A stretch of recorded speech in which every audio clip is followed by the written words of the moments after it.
그리고 이제 마지막인데요. 그러면 대체 고교학점제라는 게 그래 알겠어. 그렇게 선택을 하는 거고 뭐 이렇게 줄어들고 뭐 여러 가지 중요해진다는 건 알겠는데 장단점도 조금은 이해가 됐어. 그러면은 우리가 지금 내 아이가 중학생이야, 초등학생이야. 그러면 고교학점제를 어떻게 준비해야 될까? 이게 제일 궁금하실 것 같아요. 이 부분에 대해서 좀 얘기를 해주시면 좋을 것 같아요. 고교학점제를 어떻게 준비를 할까? 저는 일단 본질적으로 봤을 때 이게 그 뭐 그런 얘기가 있잖아요. 그 보상의 연기라는 얘기가 있듯이 어떻게 보면 현자 타임의 연기라고 하는 생각이 있어요. 그러니까 아까 말씀하셨듯이 내신 자체가 이제 꾸준하게 다 잘 나올 거기 때문에 학습에 대한 부담이 줄어든다. 그냥 학습에 대한 부담이 줄어든다는 얘기면 그만큼 심층적인 학습이 잘 안 될 수도 있다는 얘기거든요. 그러니까 쉽게 공부를 해도 점수가 잘 나온다. 그러면은 이걸 갖다가 나중에 자각하는 타임이 언제냐? 면접 볼 때. 면접 볼 때. 면접 볼 때 이걸 탈탈 털어대면서 그게 여실하게 드러날 수밖에 없다라고 생각을 하거든요. 그래서 지금 현재 뭐 그렇게 하면 학습 안 해도 그냥 충분히 내신 잘 따고 할 수 있겠네라고 생각을 하실 수 있지만 실제로 아이들이 쓰는 활동 보고서나 이런 부분에 대한 내용이 상당히 퀄리티 높은 부분들도 있고 만약에 이걸 갖다 타이틀만 따와 쓴다든지 아니면 진짜 뭐 눈 가리고 아웅 형태로 해서 형태만 그냥 대충 베껴가지고 이렇게 쓰면은 나중에 면접 들어갔을 때 너 뭐 썼냐 이걸 구성하는 원리는 뭐냐 디테일하게 들어가면은 애들 멘붕 오는 거 순식간이에요. 그러니까 아이들은 그렇게 무방비 상태로 있다가 거기 가서 이제 현자 타임이 오면은 이미 늦은 거죠. 그래서 제가 볼 때는 이 내신 무력화와 동시에 생각을 해야 되는 게 대학 본고사의 문제를 분명히 생각할 수밖에 없다는 거죠. 그러니까 지금 뭐 본고사는 안 된다 해서 공식적으로는 안 된다라고 해서 없는 것처럼 보이지만 실제로 지금 심층 면접이나 뭐 논술 문제 보면은 다들 본고사에 버금가는 국어, 영어, 수학, 사과탐이 다 융합돼서 질문으로 나타나는 이런 내용들이 수두룩하게 많이 나오고 있거든요. 그러다 보니까 지금 분명히 대학 본고사는 이미 시작이 됐고 이걸 갖다 공식화하는 것도 그렇게 오랜 시간이 걸리지는 않을 것이다라고 생각을 합니다. 그래서 지금 가장 큰 어떤 대비책 중에 하나는 뭐냐면은 공부를 쉽게 해도 어느 정도 성적이 나온다고 해서 이거 방심하면은 분명히 대학 문턱에서 이 문턱을 넘지 못하는 상황이 분명히 발생한다. 근데 좀 반대의 입장에서 얘기한다라고 하면 이게 쉽기는 하겠지만 과연 애들의 지적인 고등 사고 능력을 떨어뜨리는 교육 과정인가? 라고 봤을 때에는 이건 엄밀히 얘기하면 고등 사고력을 키우기 위한 교육 과정이거든요.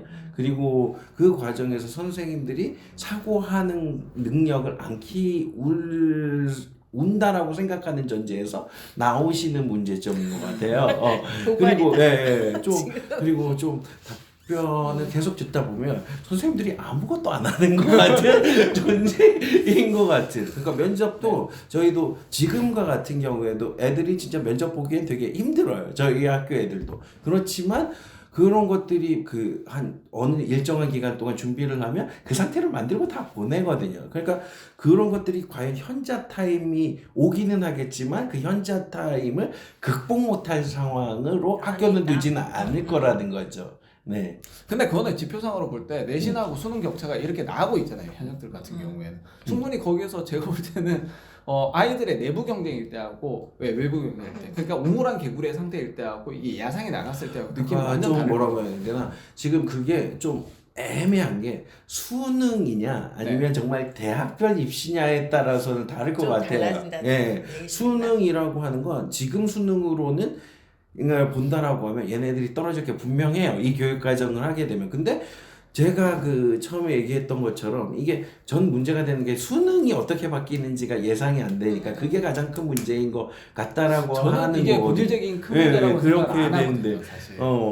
그런데 대학별 고사만 놓고 본다라고 하면 솔직한 얘기로 얘는 무수히 많은 애들과 경쟁할 필요는 없거든요. 다 비슷한 애들끼리에서의 경쟁력이기 때문에 그리고 거기에서 과연 뭔가 재수생 프리미엄이라든가 아니면 다른 것들을 더 추가한 애들이 프리미엄이 있다라고 하기가 좀 그래요. 그러니까 뭐 예를 들면 면접을 준비할 때도 그러니까 다른 외부의 도움을 받았으면 100% 다 도움이 돼야 되는데 더 떨어지는 애들도 분명히 존재하거든요. 그리고 그런 것들이 때묻지 않은 답변이 더 나은 경우들도 있거든요. 그러니까 이 교육 과정 자체가 그런 때묻지 않은 애들을 성장시키기 위한 과정인 것 같다라는 거예요. 그러니까 이게 지금의 성장 과정을 겪는 애들을 기준으로 이 교육 과정에 들어갈 애들을 평가하는 것 같은 느낌이 든다라고 하겠죠. 예. 제가 사교육 업자기는 하지만 이게 또 때문에 분들에게 사실 꿈과 희망을 심어 드려야 이게 영업에도 도움이 되거든요. 그렇죠. 네, 근데 저는 좀 현실적인 접근을 많이 해요. 하는데 입시를 진행하는 데 있어서 너무 꿈과 희망만을 심어주는 것 자체가 그 아이에게 좋은 부분이냐, 저는 그렇게는 생각을 하지 않거든요. 근데 지금 현재 고교학점제 때문에 내신 자체가 상당히 무력화가 되고 다들 높은 내신을 잡고 있으면은 오히려 이제 1, 2학년 때 어느 정도 수준 파악을 통해서 본인의 위치를 파악하는 게 상당히 중요한데 그게 계속 늦어진다는 거예요. 네, 그러니까 상위 20%니까 20% 안에만 들어가면 거의 A 받는 거는 뭐 그냥 계속 나올 수 있으니까, 예, 본인이 되게 잘한다라고 생각을 하고 19% 이래가지고 A를 쭉 받는 거예요. 능력이 근데 딱 이제 대학별고사로 딱 들어갔을 때 실제로 서울대 이제 기출문제 면접문항 보시면 아시겠지만 이게 어마어마한 문제들이 나오거든요. 그냥 단순하게 그냥 걸치듯이 해서 풀 수 있는 문제들은 아니란 말이에요. 그러면은 그때 가서야 이제 멘붕이 오는 거예요. 그러니까 어떻게 보면 꿈과 희망을 줬을 때 현실적인 어떤 사다리를 놓아주고 그 부분을 진행을 하면서 현실 감각을 익혀야 되는데 너무 지금 진행되는 부분이 꿈과 희망만을 주면서 사교 없이도 할 수 있어 했는데 사교 없이 막상 갔더니 덜컥 떨어지는 거예요. 네, 그런 부분의 문제가 분명히 존재를 우리 사단이 놔준다. 그렇죠. 사단이 우리도 사교만 아니도 놔준다. 우리도 그런 것들을 대비한다라는 근데 여기는 거죠. 우리는 사단이 엄청 튼튼하다. 지금 그렇게 얘기를 하시는 건가? 엄청이라고까지는 좀 그렇네요. 아니 면접 기출 문제, 논술 기출 문제 수백 개씩 쌓이는 걸 갖다가 논술 강사들이나 면접 강사들은 매년 그쵸. 다 네. 겪는 거예요. 근데 좀 다르니까. 물리적으로 학교 선생님들은 못 하세요. 시간이 안 돼서 못 하세요. 자기 과목들도 다 있는데 못하지는 않고 시간이 없어. 그냥, 시간이 부족해서. 그러니까 아니, 시간이 부족해서 물리적으로 못 하세요. 그래서 대부분 네. 요즘 다 그런 것들을 전담할 수 있는 선생님을 두죠.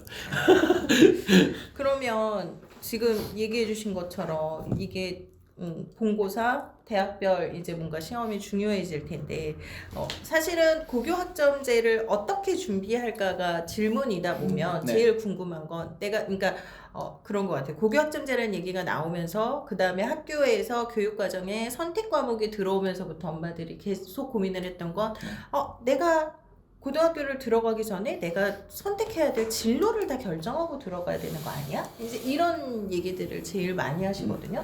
선생님이 보시기에는 어떠세요?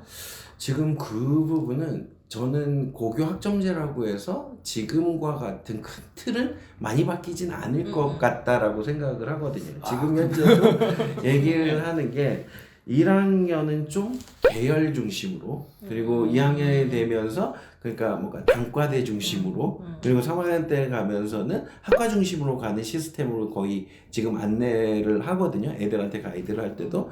그러니까 너무 무리하게 짜맞춰 가는 것들이 능사가 되진 않을 것 같다라는 거예요. 그리고 애들에 따라서 처음과 끝이 원하는 것들로 달라질 수 있기 때문에 너무 압박하면서 진로를 결정해라고 할 필요는 없다라는 거죠. 그러니까 점점 좁혀가야 되는 건 맞는 거죠. 그러니까 선생님이 보실 땐 1학년 때는 계열 정도, 네. 그 다음에 2학년 때 내가 가고 싶은 단과 정도, 그 다음에 3학년 때는 학과로 이렇게 그쵸. 쭉 가는 게 맞지만 결국은 계열은 좀 정리를 하고 와라. 그쵸. 그 정도. 얘기신 거구나. 대표님 생각은? 저는 일단 진로 자체를 조기에 좀 디테일하게 짤 필요가 있다. 예, 왜냐하면은 뭐 계열 뭐 이런 식으로 해서 러프하게 이렇게 잡아다는 게 뭐 정상적인 부분일 것 같기는 한데, 사실 이 부분도 재작년에 맨 처음에 최초안이 나왔을 때 하고 그 다음에 그 다음 2022 개정 교육과정 나왔을 때 하고 말이 조금씩 달라져요, 교육부가. 그러니까 디테일을 추가하는 거예요. 간을 봤다가 교육부 좋아하는 거 있잖아요. 간을 일단 보고 욕먹겠다 싶으면 다시 물리고 빼고. 예, 그 다음에 이게 좀 보완이 필요하다 하면은 또 추가책을 내놓고, 예, 그 중에 하나가 뭐냐면은 진로 연계학이에요. 예, 그러니까 본래 자유학년제로 해서 중1 때를 아이들을 전부 다 놀리다가 맞아요. 예, 거기에 대한 말이 많으니까 한 학기만 자유학기제로 하자. 그리고 남는 이 한 학기를 갖다 3학년 2학기 때 진로 진로요. 학기로 하겠다. 예, 예. 그러니까 진로 탐색 학기로 해서 학생들이 이제 진로를 탐색하게끔 하겠다라고 하는데 그게 왜 나왔냐면 고교학점제를 시행하려고 하다 보니까 자신의 어떤 전공이나 진로가 명확해야 교과목 선정이 가능하고 그게 안 돼 있을 때는 이거 무방비 상태로 그냥 두들겨 맞는 상황이 분명히 발생을 하는 거거든요. 서울대에서는 이미 과목을 다 지정을 해놓은 그쵸. 상황이고 그러다 보니까 이거는 진로 설정을 할 수밖에 없는 상황이에요. 러프하게 계열만 잡는다? 그러면은 학생부에 대한 어떤 디테일한 세트, 예, 활동 보고서 이런 부분을 쓸 때 상당히 똑같아질 수밖에 없는 거예요. 그러니까 지금 현재 대중소 학과 계열별로 분류를 했을 때 총 대계열이 7개 정도 나와요. 그리고 중계열이 몇 개였는지 한 20몇 개였나? 예, 정확하게 기억은 나지 않는데 그리고 소계열이 한 200개 정도 있거든요. 그러니까 적어도 소계열까지는 좀 잡아줘야 소개역같이? 그럼 제가 얘기했던 2학년 과정을 1학년 때까지는 마감을 하고 들어오라는 거죠. 어느 정도 가닥을 잡고 들어야 된다는 얘기죠. 예. 저는 그렇게 안 봤던 가장 결정적인 이유가 그러니까 1학년의 교육 과정 자체가 공통교육 과정이에요. 네. 그렇기 때문에 그러니까 모든 애들이 들어야 되는데 거기에 따라서 조금 들어가야 될 세특 부분들만 진로에 맞게끔 쓸 수 있으면 되는 거거든요. 이게 시스템적인 건데 저희가 학교 단위로 네이스가 마감되진 않거든요. 학년 단위로 네이스가 마감이 되기 때문에 들어갈 때 그 큰 그림을 그리고 있다고 하더라도 정말 진로가 명확하지 않다. 좀 빨리 진로를 결정하면 도움은 되겠지만 너무 강박적으로 할 필요가 없다라는 게 네이스의 마감 시점이 그 학년 말이기 때문에 그 부분에 대해서는 변경이 충분히 가능하거든요. 그 교과 선생님들과 협의를 통해서 이런 부분에 대해서 이런 식으로 조금 변경하고 싶은데 어떻게 생각하시냐라고 하면 대부분 선생님들은 그게 다 조정이 되거든요. 그렇기 때문에 예. 이거는 사고 약방문이 될 수 있는 게 뭐냐면은 이미 세트 활동 보고서나 이런 부분이 이미 들어간 상황에서 어떻게 보면은 이제 창체 활동에 나타나 있는 진로 희망사항 거기에 그것만 바뀌는 상황이 되는 수 있거든요. 나머지 내용은 다 대부분 희망은 안 들어가잖아요. 네, 진로 희망이 안 들어가고 그리고 그런 활동을 크게 한다라고 해서 그 나중에 정한 진로에서 벗어나는 활동은 없을 거라는 거예요. 이게 중위권이나 중상위권까지는 그래도 봐줄만한데 문제는 최상위권 같은 경우에는 문제가 발생할 수 있는 게 특별활동이나 이런 부분에 있어서 양으로 이제 거기는 승부를 하는 게 아니라 진로 승부해야 되거든요. 네, 그러니까 1학년, 2학년, 3학년이 올라가면 올라갈수록 난이도가 이렇게 올라가야 돼요. 네, 근데 1학년 때 계열 선택이나 내지는 전공 선택 자체가 되게 좀 두루뭉술하게 돼 있는 경우에는 이걸 깔때기처럼 모아가지고 난이도를 쭉 올리는 작업 자체가 짧아질 수밖에 없는 거예요. 그러니까 미리 전공 설정을 해가지고 거기에 대한 내용들 미리 밑밥을 깔아놓고 그 다음에 2학년 때 좀 더 난이도를 올리고 3학년 때 난이도를 더 올리고 예, 이렇게 준비를 하는 경우하고 그 다음에 러프하게 잡고 있다가 어느 정도 고만고만한 난이도로 그냥 끝나는 경우하고 그러면은 이게 뭐 중위권까지는 괜찮아요. 근데 최상위권 같은 경우에 서영고 내지는 의대를 지망하는 애들 같은 경우에는 여기서 질적으로 치이는 경우가 분명히 발생합니다. 그러니까 지금 대표님과 저하고 가장 그 입장이 나뉘는 게 지금 누구한테 조언을 해주는 거냐의 차이인 것 같아요. 저는 그래도 그러니까 중간에서 많은 아이들한테라고 한다라고 하면 지금에서 크게 바뀌는 건 없어요. 근데 대표님 말에 동의하는 건 그러니까 상위권으로 갈수록 미리 계획하는 건 진짜 많이 도움이 되는 건 뻔하거든요. 그러니까 그렇기 때문에 저는 좀 뭐라고 해야지? 지금 대부분에 대해서 저희 얘기를 듣는 게 정말 최상위권만 있을까? 아니 굳이 최상위권이 아니라도 저는 이제 제가 이제 누차 여러 번 뭐 기회 있을 때마다 얘기를 했었는데 저희 애들 그 진로를 좀 뭐라 그러지? 제 마음대로 제 주변에 있는 진로로만 알아보고 결정을 했다는 게 제일 후회스럽긴 하거든요. 그러니까 이게 예전에는 그러니까 1학년 때 모든 과목을 좀 탐색을 해보고 2학년 때 가서 결정하고 3학년 때 심화를 시켜서 대학을 갈 수 있는 구조였다면 이제는 좀 이게 뭐든지 좀 빨라지고 좀 더 디테일해져야 되는 부분이 분명히 있는 것 같아요. 그래서 애들이 아까 얘기하신 대로 뭐 아무리 내신이 무력화돼도 1학년은 제일 중요하잖아요. 내신이. 그러니까 내신에만 신경을 써야 되는데 과목은 선택하래. 그럼 난 뭘 해야 되지? 이게 되게 뒤죽박죽이 되기 때문에 예전보다는 좀 빨리 본인의 진로나 이런 건 좀 선택을 해야 되는 상황이 온 거는 맞는 것 같아요. 네, 그래서 그쵸. 저는 그냥 카드를 들고 편하게 마음 편하게 오시라고 말씀을 드려요. 근데 그렇게 하는 이유가 네. 그러니까 공교육에서도 지금 다 학교에서도 이거를 전담하는 부서들이 있거든요. 그쵸. 그렇게 돼서 거기에서 충분히 가이드를 하고 있고 그리고 대부분의 애들이 준비하고 들어오지 못할 가능성이 더 많다라고 생각을 하기 때문에 그런 부서들이 있고 대비를 하는 거거든요. 네. 그러니까 카드 없이도 학교의 진로를 정확하게 정하지 않더라도 해준다? 그쵸. 학교에서? 그래서 계열만 선택하더라도 충분히 가능성이 있다라는 거죠, 저는. 일단 그 부분은 차후에 그 다른 프로그램이 있잖아요. 네, 공교육 사교육 누구의 힘으로 가는가 이런 주제가 있기 때문에 그때 네. 한번 파보도록 하시죠. 네네네. 네, 그러면은 일단은 두 분의 말씀이 딱 좀 동일하게 묶이는 건 그런 것 같아요. 물론 이게 좀 정도의 차이는 있지만 네. 고교학점제가 시행이 되면 결국 준비의 출발점은 본인의 진로가 이제 선생님은 계열 정도라도 그리고 대표님은 좀 더 디테일하게 소계열까지. 소계열까지도 그 정도의 차이는 있지만 본인의 진로가 어떤 것인지에 대한 고민은 충분히 하고 결정까지 내리고 네. 오면 좋다.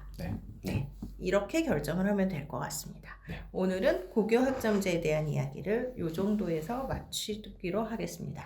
네, 이 고교학점제가 보면은 네. 되게 좀 말도 많고 탈도 많기는 한데 실질적으로 이제 미국에서 이제 시행되고 있는 걸 이제 도입을 한 거거든요. 그러니까 우리나라의 교육제도가 대체적으로 보면 초기에는 뭐 일본 거만 뺏겼고, 나중에. 그러면서 이제 수능 나오면서 또 미국 거 뺏기고, 또 논술이 필요하다 이래가지고 바칼로레아 뺏겨서 희한하게 만들어서 들어오고, 이런 식으로 많이 하는데 결국 뭐 대선 결과에 따라서 지금 뭔가 바뀌고 뭐 이런 부분에 대해서 불안감 많이 느끼시는데 제가 볼 때는 교육부가 물론 이제 지금 폐지가 될지 안 될지도 지금 애매해요. 잠깐만 한다 그러던데. 그래요? 네, 뭐 네, 뭐. 얘기했던 것 같은데. 네, 어떻게 되겠죠. 그러니까 이제 그런 부분 관련해서 너무 이제 불안해하시는 것보다는 기본적으로 이제 뭐 공교육을 신뢰하시는 분은 또 공교육 신뢰하는 대로 그대로 가시면 되고, 저 같은 이제 사교육업자들을 더 신뢰하시는 분은 이쪽으로 카드 들고 오시면 돼요. 카드 들고 오시면 되는 부분이고. 선생님도 네. 마지막으로 한 말씀. 저는 불안해하는. 불안해할 필요가 없다. 그쵸. 그러니까 그렇죠. 카드 들고 적절한 불안해. 긴장감은 필요하겠지만 그 긴장감을 해소할 수 있는 방법들을 학부모들도 고민하고 있으니까 네. 너무 걱정하지 마시고 그러니까 그 과정에 따라서 진행하시면 될 것 같아요. 네.